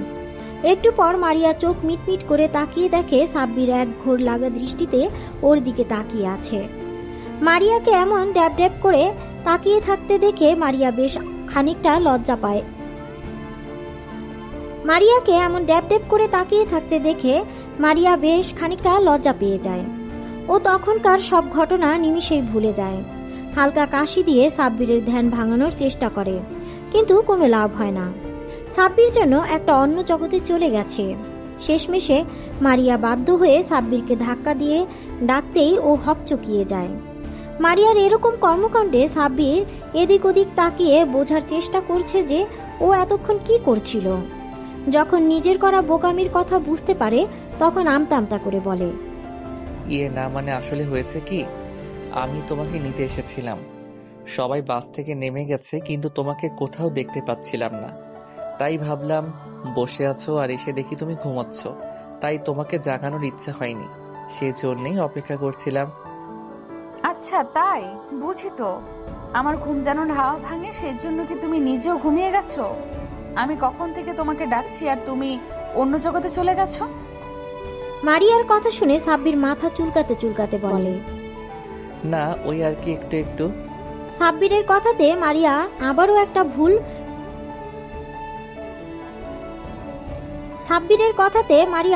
একটা ভুবন ভুলানো হাসি দেয়, যে হাসিটা সাব্বিরের বুকের বা পাশে গিয়ে লাগে। তখন ও নিজেও হাসে। বাসের মধ্যে দুজনে হাসির শব্দ শুনে তিন্নি আর বাইরে থাকতে পারল না। ও বাসের ভিতরে উঠে এসে দেখে যে সাব্বির আর মারিয়া হাসছে। মারিয়া হাসতে হাসতে একেবারে সাব্বিরের গায়ের উপর ঢলে পড়ছিল। এমন কিছু দেখে তিন্নি রেগে হনহন করে সাব্বিরদের সামনে এসে বলে, কি হচ্ছে কি ভাইয়া? সবাই বাইরে তোমার জন্য অপেক্ষা করছে আর তোমরা এখানে কি করছো? তুমি এক্ষুনি আমার সাথে চলো। তিন্নি কাউকে কিছু বলার সুযোগ না দিয়ে সাব্বিরের একটা হাত ধরে টানতে টানতে নিয়ে যেতে লাগলো। তিন্নির এমন বিহেভিয়ারে মারিয়া তখনকার কথাগুলো মনে পড়ে আর সাথে সাথে ওর মন খারাপ হয়ে যায়। তিন্নি সাব্বিরকে নিয়ে চলে যায় আর মারিয়াও ওদের পেছন পেছন বাস থেকে নেমে পড়ে। মারিয়া ওর বান্ধবীদের সাথে আড্ডা দিতে লাগলো। সবার সাথে আড্ডা দিয়ে মারিয়ার মনটা ভালো হয়ে যায়। তারপর ওরা সবাই মিলে যে হোটেল বুক করেছিল সেখানে চলে যায়। হোটেলের প্রত্যেকটা রুমে 5 জন করে থাকতে পারবে। মারিয়া ওর বান্ধবীরা একটা রুমে চলে যায়। আর এই দিকে সাব্বির ভাইয়া, আমি ওই মেয়েগুলোর সাথে এক রুমে থাকবো না। তুমি কিছু একটা করো। আমি কিভাবে তোমাকে ছাড়া থাকবো? আমার রাতে একা ঘুম আসবে না। আমি নতুন জায়গায় ঘুমাতে পারি না। নতুন জায়গায় একা একা থাকলে আমার অনেক ভয় লাগে। তিন্নির কথা শুনে সাব্বির রেগে গেল আর বলল, তিন্নি, তুই কি বলছিস এসব? তোর কি মাথা ঠিক আছে? তুই কি পাগল টাগল হয়ে গেলি নাকি? তুই কি ছোট বাচ্চা নাকি যে তুই আমার রুমে থাকবি? তোকে আমি আগে আসতে বারণ করেছিলাম, আর এখন এখানে এসে এরকম নাটক করছিস? এসব নাটক বন্ধ কর। তোকে কি একা একটা রুম দেওয়া হয়েছে যে তুই একা থাকতে ভয় পাবি? তোর সাথে ওই রুমে আরো 4টে মেয়ে থাকবে, আর আমার এই রুমে আরো 4টে ছেলে থাকবে। এখন ঢং না করে সোজা নিজের রুমে যা। অনেক রাত হয়ে গেছে, রুমে গিয়ে ঘুমিয়ে পড়। কালকে সকালে আবার বেরোতে হবে, তারপর রাতে আবার এখান থেকে বাসায় ফিরতে হবে। ভাইয়া, তুমি আমাকে এমন করে বলতে পারলে? আমি ওদের সাথে থাকবো। ওরা কি আমার পরিচিত নাকি? পিচ্ছি পড়ি, এই পাগলি, তুই কান্না করছিস কেন? দেখ, আমি তো শুধু তোকে কথাগুলো বোঝানোর জন্যই এমন করে বললাম, না হলে তুই তো আমার কথা বুঝতেই চাইছিলি না। এখন কান্না বন্ধ করে রুমে যা, ফ্রেশ হয়ে ঘুমিয়ে পড়। আচ্ছা ঠিক আছে, যাচ্ছি। কালকে কিন্তু তুমি আমার সাথে ঘুরবে, আর কারোর সাথে না। কথা দাও, তবেই আমি যাব। আচ্ছা ঠিক আছে। সত্যি? Thank you thank you thank you thank you ভাইয়া, আই লাভ ইউ।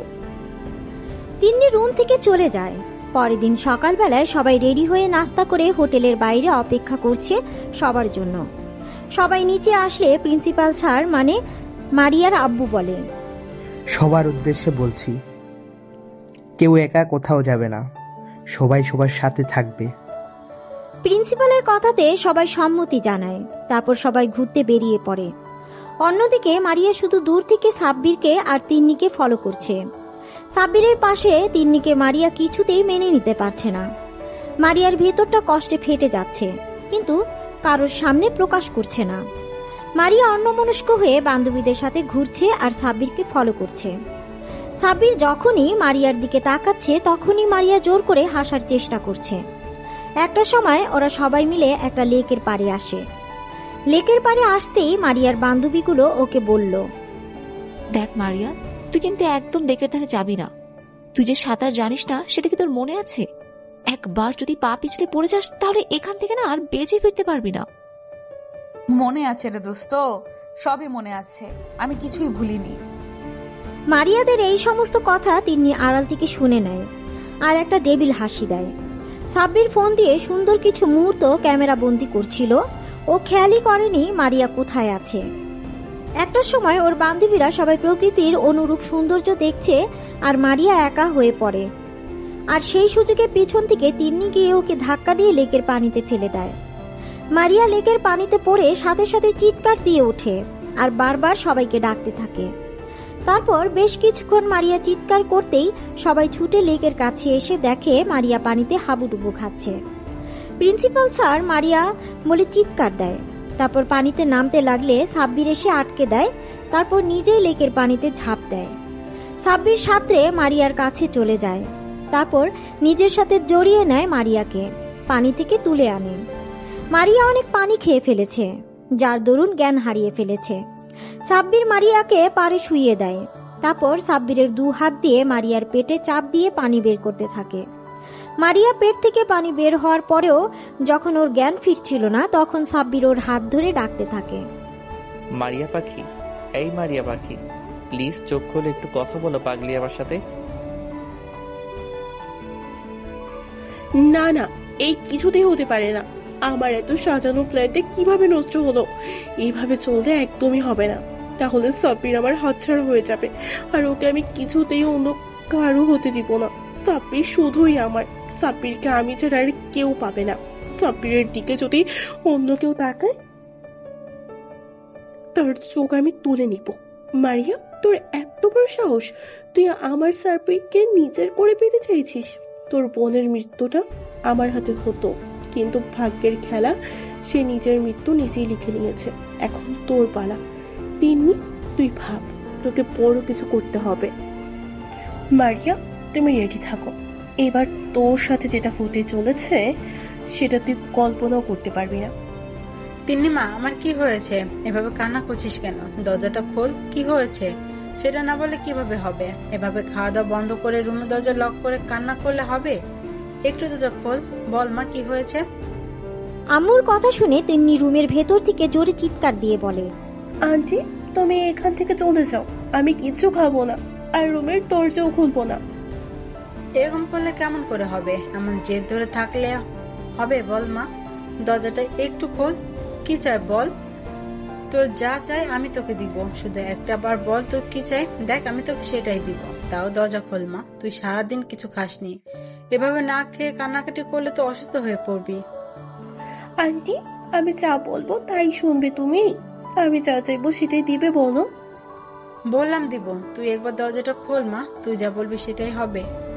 এভাবে বললে হবে না। তুমি কথা দাও আমি যা চাইবো তাই দিবে, তাহলে আমি দরজা খুলবো, না হলে আমি দরজা খুলবো না। আচ্ছা ঠিক আছে, আমি কথা দিলাম, তুই যা বলবি সেটাই হবে। এখন দরজাটা খোল। আম্মুর কথাতে তিন্নি ছুটে এসে দরজা খুলে দেয়। তারপর আম্মুর হাতটা ধরে এনে বেডে বসিয়ে দেয়। তিন্নির আম্মুর পায়ের কাছে বসে পড়ে। তিন্নির আম্মুর একটা হাত মাথার উপর রেখে বলে, তাহলে আমার মাথায় হাত রেখে বলো, আমি এই মুহূর্তে তোমার কাছে যেতে চাইবো, তুমি সেটাই দিবে। মায়েরা কখনো সন্তানের মাথার উপর হাত দিয়ে কসম করে না, বুঝেছিস পাগলি মেয়ে? আমি একবার বলেছিলাম তুই যেটা বলবি সেটা চাইবি, আমি সেটাই তোকে দেওয়ার চেষ্টা করব। সত্যি তো? হ্যাঁ সত্যি। এবার বল তোমার কি চাই। আন্টি, আমি তোমার ছেলের বউ হতে চাই। আমি ঈশানকে অনেক ভালোবাসি। আমি তোমার ছেলেকে ছাড়া থাকতে পারবো না। তুমি যদি আমার বিয়েটা সাব্বিরের সাথে না দাও, তাহলে আমি নিজেকে শেষ করে দিব। আমি তোমার ছেলেকে নিজের থেকেও বেশি ভালোবাসি। ওকে ছাড়া থাকার কথা কল্পনা করতে পারি না। সাব্বির আমার জান, প্রাণ, কলিজা, সবকিছু। আমার পুরো মন মস্তিষ্কে বসবাস করে পুরুষটা সাব্বির। আন্টি, আমি তোমার ছেলেকে চাই, তুমি ওকে আমার করে দাও। আম্মু তিন্নির কথা শুনে চিন্তায় পড়ে গেল। উনি কি করবে সেটা ভেবে উঠতে পারছে না। আম্মু শুধু ভাবছে সাব্বির যদি অন্য কাউকে ভালোবাসে আর তিন্নিকে যদি বিয়ে করতে রাজি না হয়, তাহলে উনি তিন্নিকে দেওয়া কথা কিভাবে রাখবে। আর মেয়েটা যেভাবে পাগলামি শুরু করে দিয়েছে, এখন যদি ওকে অন্য কিছু বলা হয়, নিশ্চয়ই উল্টাপাল্টা কিছু করে ফেলবে। আর আম্মু ওকে কথা দিয়ে ফেলেছে, উনি এখন কথা কিভাবে ফিরিয়ে নেবে। অনেক ভাবনা চিন্তা করার পর আম্মু বলে, দেখো মা, তোমার পরিস্থিতি আমি বুঝতে পেরেছি, কিন্তু এটা সাব্বির লাইফের ব্যাপার। ওর লাইফের সিদ্ধান্ত আমি কিভাবে নিব? ও যদি অন্য কাউকে ভালোবেসে থাকে তখন কি হবে? তাছাড়া সাব্বিরকে না জিজ্ঞাসা করে আমি তোমাকে এত বড় একটা সিদ্ধান্ত নেই বলো? না না, আমি কিচ্ছু জানি না। তুমি আমাকে কথা দিয়েছো, আমি যা চাইবো তুমি তাই দেবে। আমার এখন তোমার ছেলেকে চাই মানে চাই, আর বিয়েটা আমি কালকেই করতে চাই। আর যদি না হয় আমি নিজেকে শেষ করে দিব। তিন্নির এরকম কথা শুনে আম্মু নিজের মন মস্তিষ্কের সাথে লড়াই করতে না পেরে তিন্নিকে কথা দিয়ে দেয় সাব্বিরের সাথেই ওর বিয়েটা দিবে, আর সেটা কালকেই। তিন্নি প্রচন্ড পরিমাণে খুশি হয়, কারণ সবটা ওর প্ল্যান অনুযায়ী হয়েছে। তারপর সন্ধ্যাবেলায় যখন সাব্বির বাসায় ফিরে তখন আম্মু ড্রয়িং রুমে বসেছিল। সাব্বির রুমে যেতে গেলে আম্মু ওকে ডাক। সাব্বির শোন, তোর সাথে কথা আছে। জি আম্মু, বলো কি বলবে? তুই কি কাউকে ভালোবাসিস? মানে তোর কি কোনো পছন্দের মানুষ আছে? হঠাৎ এই প্রশ্ন কেন আম্মু? প্রশ্ন বদল প্রশ্ন চাইনি আমি, উত্তর চেয়েছি, উত্তরটা দাও। না আম্মু, আমি কাউকে ভালোবাসি না, আমার কোনো মনের মানুষ নেই। জন্মের পর থেকে আমি তোর কাছে কখনো কিছু চাইনি। আজকে যদি তোর কাছে কিছু চাই বা তোর জীবনের সবচেয়ে বড় সিদ্ধান্তটা যদি আমি নেই, তাহলে তুই কি সেটা মেনে নিবি? আম্মু এইভাবে বলছো কেন? আম্মু, তুমি আমাকে পৃথিবীর আলো দেখিয়েছো, তোমার অধিকার আছে আমার সমস্ত বিষয়ে সিদ্ধান্ত নেওয়া। তুমি আর আব্বু ছাড়া আমার কে আছে বলো? তোমরা তো আমার পুরো পৃথিবী। তোমাদের জন্য কিছু করতে পারলে আমি নিজেকে ধন্য মনে করব। আম্মু, শুধু একবার বলো আমাকে কি করতে হবে বা তুমি কি চাও। তুমি যা বলবে আমি তাই শুনবো। আমি কথা দিলাম, তুমি যা বলবে আমি তাই শুনবো। এভাবে না, তুই আমার মাথায় হাত দিয়ে বল আমি যা চাইবো তাই দিবি। কিরে তুই চুপ করে আসিস কেন? বল আমি যা চাইবো তাই দিবি। আমি চাই তোর সাথে তিন্নির বিয়ে দিতে। আমি আগামীকালকেই তোদের বিয়ে ব্যবস্থা করেছি। সাব্বিরের আম্মুর মুখে এরকম কথা শুনে যেন আকাশ থেকে পড়ল। ও নিজের কানকে বিশ্বাস করতে পারছে না। আম্মু নাকি তিন্নির সাথে ওর বিয়ে ঠিক করেছে। আম্মুর কথাটা শুনে সাব্বিরের বুকটা ধপ করে ওঠে, কারণ সাব্বিরের এই কয়দিনে খুব ভালোভাবেই বুঝতে পেরেছে ও মারিয়াকে প্রচন্ড পরিমাণে ভালোবাসে, আর ওকে ছেড়ে থাকার কথা কল্পনাও করতে পারে না সাব্বির। দমটা বন্ধ হয়ে আসে, আর সেখানে অন্য কাউকে বিয়ে করার কথা ভাবলেও সাব্বিরের কষ্টে বুকটা ফেটে যাচ্ছে। সাব্বির এখন কি করবে? আম্মু ওর মাথায় হাত দিয়ে ওয়াদা করিয়েছে, আম্মু যা বলবে তাই শুনবে। সাব্বির কি বলবে কি করবে কিছুই বুঝতে পারছে না। তারপর ও নিজেকে স্বাভাবিক করে নিয়ে বলে, আম্মু তুমি কি বলছো? তুমি জানো তিন্নিকে আমি বোনের নজরে দেখি, কখনো ওকে নিয়ে অন্য কিছু ভাবিনি। আমি ওকে সব সময় ছোট বোনের নজরে দেখি, আর আমার মাঝে তেমন কোনো সম্পর্ক নেই। তাহলে কেন তুমি ওর সাথে আমাকে বিয়ে দিতে চাইছো? আমি কোনো প্রশ্ন উত্তর দিতে চাইছি না, আমি শুধু আমার প্রশ্ন উত্তর চাইছি। তুই আমার কথাটা রাখবি নাকি আমার মরামত দেখবি? যে মানুষটা জন্ম দিয়েছে, ছোটবেলা থেকে ওকে লালন পালন করে মানুষ করেছে, সেই মানুষটা ওকে এতগুলো বছর আগলে রেখেছে, যে মানুষগুলো ওকে এত ভালোবাসা দিয়ে আজকে এই মানুষের মুখে মরার কথা শুনে সাব্বিরের বুকের ভেতরটা ঢক করে ওঠে। সাব্বির ওর আম্মুর মুখের দিকে তাকিয়ে আর কিছু না ভেবেই বলল, আম্মু আমি বিয়েতে রাজি। আম্মু তুমি বিয়ের ব্যবস্থা করো। কথাগুলো বলে সাব্বিরের আম্মুকে আর কোনো কিছু বলার সুযোগ না দিয়ে সোজা নিজের রুমে চলে গেল। তো পরের দিন বৃষ্টি আর ছায়া ছুটে এসে মারিয়ার সামনে দাঁড়ায় আর হাঁপাতে হাঁপাতে বলে, দোস্ত শুনেছিস? কিরে তোরা এমন করে হাঁপাচ্ছিস কেন? আর কি শুনবো? তুই জানিস আজকে সাব্বিরের বিয়ে, তারপর একটু পরেই। কি বলছিস এগুলো? আমরা সত্যি বলছি, একটু পর ওর কাজিনের সাথে সাব্বিরের বিয়ে। না না, এ হতে পারে না। কি কি বলছিস কি এইসব? তোদের মাথা ঠিক আছে? মারিয়া, আমাদের মাথা ঠিক আছে, আমরা কোনো নেশা করিনি। আরে আমার আম্মু সাব্বিরের আম্মুর বান্ধবী। আম্মু আজকে সকালে ওদের বাসায় গিয়েছে। আম্মু বলল হঠাৎ করে নাকি কালকে ওর আম্মু বিয়েটা ঠিক করেছে, আর সাব্বিরও নাকি বিয়েতে রাজি হয়ে গেছে। সাব্বিরের বিয়ের কথা শুনে মারিয়ার চোখ দিয়ে টপ টপ করে পানি পড়ছে। ওর বুকের মধ্যে অসহ্য রকমের যন্ত্রণা শুরু হয়ে গেছে। মারিয়ার কোনো কিছু না ভেবেই সাব্বিরের বাসার দিকে ছুটতে থাকে। তারপর কিছুটা এসে একটা সিএনজি করে সাব্বিরদের বাসার সামনে চলে আসে। মারিয়া সিএনজি থেকে নেমে ভাড়া মিটিয়ে দিয়ে ছুটে বাসার গেটে দরজার সামনে গিয়ে এক নাগাড়ে কলিং বেল দিতে থাকে। একটা সময় আম্মু এসে দরজা খুলে দিতেই দেখে মারিয়া দাঁড়িয়ে আছে। মারিয়াকে দেখে আম্মু বলে, আরে মামনি, তুমি ভেতরে আসো। তুমি অনেক ভালো একটা দিনে আসছো। আজকে আমার ছেলের বিয়ে। আন্টি, সাব্বিরের রুম কোনটা? উপরে গিয়ে ডান দিকে রুমটা। আম্মুর কথাটা শেষ হতেই মারিয়া দৌড়ে উপরে চলে যায়, আর সাব্বিরের আম্মু মারিয়ার যাওয়ার দিকে তাকিয়ে বোঝার চেষ্টা করে কি হয়েছে। অন্যদিকে সাব্বির নিজের রুমের ব্যালকনিতে দাঁড়িয়ে চোখের জল ফেলছিল। এই মুহূর্তে রুমে কারো উপস্থিতি টের পেতেই চোখের পানি মুছে নেয়।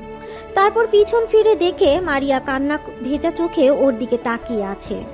মারিয়া ছুটে সাব্বিরের কাছে এসে ওর শার্টের কলার ধরে বলে, ওই তোর সাহস কি করে হয় আমাকে ছেড়ে অন্য কাউকে বিয়ে করার?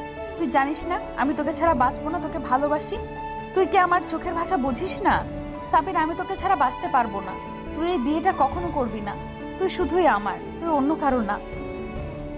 সাব্বির এতক্ষণ নিজের মনকে এটা বলে সান্ত্বনা দিচ্ছিল যে মারিয়া ওর সিনিয়র আপু, আর মারিয়া হচ্ছে অনেক ধনী পরিবারের মেয়ে। ও কখনো সাব্বিরকে ভালোবাসতে পারে না। সাব্বির মারিয়াকে পাগলের মতো ভালোবাসে, তারপর ও ভালোবাসে সেটা না বলায় রয়ে গেছে। অন্যদিকে মারিয়া সাব্বিরকে এতটা বেশি ভালোবাসে সেটা বলার আগেই সাব্বির ওর লাইফ থেকে হারিয়ে যাচ্ছে। সাব্বির চুপ করে আছে দেখে সাব্বির ওর শার্টের কলার ঝাঁকিয়ে আবারও বলল, এই তুই কথা বলছিস না কেন? আমি কি বলছি তুই শুনতে পাসনি? ভালোবাসি তোকে, আমি তোকে ছাড়া বাঁচবো না।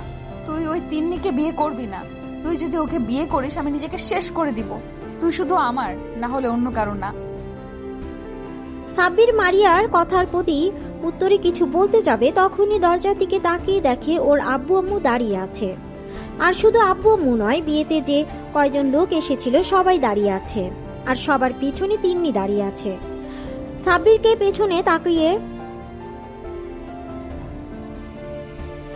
পেছনে তাকাতে দেখে মারিয়া ওকে ছেড়ে দিয়ে নিজেও পেছনে তাকিয়ে দেখে বাসার সবাই দাঁড়িয়ে আছে।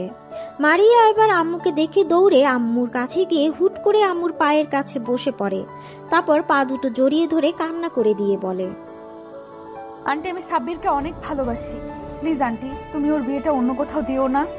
তুমি তো আমাকে কথা দিয়েছিলে আমার কখনো কোনো কিছু প্রয়োজন হলে যেন তোমাকে বলি। আজকে আমি তোমার ছেলেকে চাইছি। আমি সাব্বিরকে অনেক ভালোবাসি আন্টি, আমি ওকে ছাড়া বাঁচবো না। তুমি বিয়েটা ভেঙে দাও প্লিজ আন্টি। ওর বিয়ে অন্য কোথাও হয়ে গেলে আমি নিজেকে শেষ করে দিব। আমি ওকে ছাড়া থাকার কথা চিন্তাও করতে পারি না, কল্পনাও করতে পারি না। আম্মু এতক্ষণ একটা ঘোরের মধ্যে ছিল, তাই মারিয়া এভাবে পায়ে পড়ে কান্নাকাটি করাতে আম্মু ঘাবড়ে গিয়ে পিছিয়ে যায়, তারপর মারিয়াকে উঠিয়ে নেয়। আম্মু বুঝতে পারছে না এখন কি করবে। এদিকে তিন্নি সাব্বিরকে না পেলে মরে যাবে, আর এদিকে মারিয়া যদি সাব্বিরকে না পায় ও মরে যাবে। আম্মু এমন একটা পরিস্থিতির মধ্যে পড়ে গেছে যেখানে উনি যেদিকে যাবে তার উল্টো দিকে সমস্যাটা বাড়বে। মারিয়া আম্মুকে ছেড়ে আব্বুর পায়ে পড়তে গেলে ওনার আব্বু মারিয়াকে আটকে দেয়। মারিয়া আবার সাব্বিরের কাছে যায়, তারপর ওর পায়ের কাছে বসে বলতে থাকে, সাব্বির, তুমি শুধু আমার, তুমি অন্য কাউকে ভালোবাসতে পারো না। তুমি শুধু আমাকে ভালোবাসবে। তুমি এই বিয়ে কিছুতেই করতে পারো না। তুমি আমাকে ছাড়া অন্য কাউকে বিয়ে করবে না, বলে দাও। আমি তোমাকে ভালোবাসি, তোমাকে ছাড়া বাঁচবো না, আর তুমিও আমাকে ভালোবাসো, সেটা আমি জানি। দেখো মামনি, তুমি কান্না বন্ধ করো। আমি তোমাকে কথা দিয়েছিলাম, তুমি আমার সাথে কখনো কিছু চাইলে আমি তোমাকে দেওয়ার চেষ্টা করব। তিন্নি এতক্ষণ চুপ ছিল, হঠাৎ আম্মুর মুখে এরকম কথা শুনে ও চিৎকার দিয়ে বলে, এই মেয়ে, তোমার এত বড় সাহস! তুমি আমার সাব্বিরকে আমার থেকে কেড়ে নিতে চাইছো? তোকে তো আমি। কথাটা বলে তিন্নি মারিয়াকে আম্মুর কাছ থেকে ছাড়িয়ে নিয়ে যখনই থাপ্পড় মারতে যাবে তখনই কেউ একজন তিন্নির হাত ধরে ফেলে। তিন্নি হাতের দিকে তাকাতে অবাক হয়ে যায়, কারণ তিন্নির হাত আর কেউ নয়, সাব্বির ধরেছে। সাব্বির তিন্নির হাতটা এক ঝটকা দিয়ে সরিয়ে দেয়। তিন্নি টাল সামলাতে না পেরে 2 কদম পিছিয়ে যায়। আর ঠিক সেই মুহূর্তেই মারিয়ার বান্ধবীগুলো সব ওদের বাসায় আসে। ওদের সাথে একটা ছেলেও আসে। তখন ছায়া বলে, অনেক হয়েছে তিনি, তোমার নাটক তামাশা। এবার আমি তোমার আসল মুখোশ সবার সামনে খুলে দিব। ছায়ার সাথে থাকা ছেলেটিকে, নিশাত, তোমার কাছে যেটা আছে সেটা সবাইকে দেখাও। নিশাত ওর হাতে থাকা মোবাইলটি থেকে একটা ভিডিও অন করে সবার সামনে ধরে, যেখানে স্পষ্ট দেখা যাচ্ছে তিন্নি মারিয়াকে লেকের পানিতে ধাক্কা মেরে ফেলে দিয়েছে। এবার ছায়া বলে, সেদিন লেকের পানিতে মারিয়া পড়ে যায়নি, তিনি ওকে ইচ্ছে করে ফেলে দিয়েছিল যাতে ওর পথের কাঁটা সরে যায়, কারণ ও জানতো মারিয়া সাব্বিরকে পছন্দ করে। তাই তো সব প্ল্যান করে সাজিয়েছি। আসলে এই মেয়ে কখনো সাব্বিরকে ভালোই বাসেনি, এটা ওর একটা জেদ। ওর মতো মেয়ে কখনো কাউকে ভালোবাসতে পারে না। এই ভিডিও দেখে আর ছায়ার এই সমস্ত কথা শুনে সবাই অবাক চাহনিতে তাকিয়ে আছে। ওরা ভাবতেও পারছে না তিন্নি এরকম একটা মেয়ে। আম্মু এমন কিছু দেখে ধক করে বসে পড়েছে। তারপর আব্বুকে আম্মুকে উঠিয়ে নেয়। তখন আম্মু উঠে এসে তিন্নির সামনে দাঁড়িয়ে ওর গালে ঠাস ঠাস করে 2 থাপ্পড় মেরে দিয়ে আর বলে, আর প্রথম থেকেই তোকে খুব সন্দেহ লাগতো, তাই তো আমি তোর সাথে বিয়ে দিতে চাইনি আমার ছেলে। কিন্তু তুই যে এত বাজে একটা মেয়ে সেটা জানতাম না। এবার আম্মু সাব্বিরের সামনে যায়, তারপর সাব্বিরের গালে ঠাস করে দুটো থাপ্পড় মেরে দেয় আর বলে, এই তুই এখন ওই পাথরের মূর্তির মধ্যে দাঁড়িয়ে আছিস, তুই জানিস না তোকে এখন কি করতে হবে? সাব্বির গালে হাত দিয়ে দাঁড়িয়ে আছে। ঠিক সেই মুহূর্তে আবারও বাসার সামনে পুলিশ গাড়ি এসে থামায়। তারপর কতগুলো পুলিশ বাসার ভিতরে ঢুকে তিন্নিকে অ্যারেস্ট করে নেয়। তিন্নি মারিয়াকে নয়, ওর বোন নীলাকে ধর্ষণের পেছনে দায়ী, আর সেটা সবাই পুলিশের থেকে জানতে পারলো। এবার আম্মু অবাক হয়ে বলে, তুই কখন পুলিশকে ফোন করলি? সাইড থেকে সাব্বুরের আব্বু বলে, এতক্ষণ তো তোমাদের নাটক তামাশা দেখছিলাম, আমি কিছুই বলিনি। তুমি আমার ছেলেকে তোমার মাথায় হাত দিয়ে কসম করালে, তাও আমি কিছু বলিনি। কিন্তু এখন তুমি আমার ছেলেকে মারলে কেন? পুলিশকে আমি ইনফর্ম করেছি আরো 1 ঘন্টা আগে, কারণ আমি আগে থেকে এই মেয়ের চরিত্র সম্পর্কে জানতাম। শুধু সম্পর্কের খাতিরে কিছু বলতাম না। কিন্তু যখন দেখলাম তুমি এই মেয়ের সাথে আমার ছেলের বিয়ে ঠিক করেছো, তখন আমি বিশ্বাস করতে পারছিলাম না। আমি বারবার ভাবছিলাম তুমি কিভাবে আমার ছেলের জীবনটা নষ্ট করে দিচ্ছ। তুমি একটাবারও আমাকে জানানোর প্রয়োজন মনে করোনি। তুমি এত সব সিদ্ধান্ত একাই নিয়েছো, তাও আমি কিছু বলিনি। কিন্তু এখন তুমি যে আমার ছেলের গায়ে হাত তুললে কেন, এসব আমি পরে দেখে নিব। তার আগে ইন্সপেক্টর ওকে নিয়ে যান। তখন সাব্বির পাথরের মূর্তির মতো চুপ থাকলেও ওর চোখে পানি গড়িয়ে পড়ছে। বুকের মাঝে চেপে রাখা কষ্টটা আর দমিয়ে রাখতে পারেনি। মারিয়া এতক্ষণ অবাকের পর অবাক হচ্ছিল, কিন্তু হঠাৎ সাব্বিরকে কান্না করতে দেখে মারিয়ার বুকের ভিতর ধক করে ওঠে। ও ছুটে সাব্বিরের সামনে গিয়ে দাঁড়ায়। সাথে সাথে সাব্বির ওকে 2 হাতে শক্ত করে বুকের সাথে জড়িয়ে ধরে কান্না করে দেয়। সাব্বির যেন ভুলেই গেছে যে রুমের মধ্যে সবাই আছে। তারপর একটা সময় মারিয়াকে ছাড়িয়ে নিয়ে ওর সারা মুখে পাগলের মতো চুমু খেতে থাকে আর বলতে থাকে, ভালোবাসি ভালোবাসি ভালোবাসি, অনেক ভালোবাসি তোমাকে। ওদের কাণ্ড দেখে আব্বু আম্মু আর মারিয়ার বান্ধবীরা সবাই একসাথে কাশি দেয়। আর বৃষ্টি বলে, আমরা কিন্তু সবাই এখানে আছি।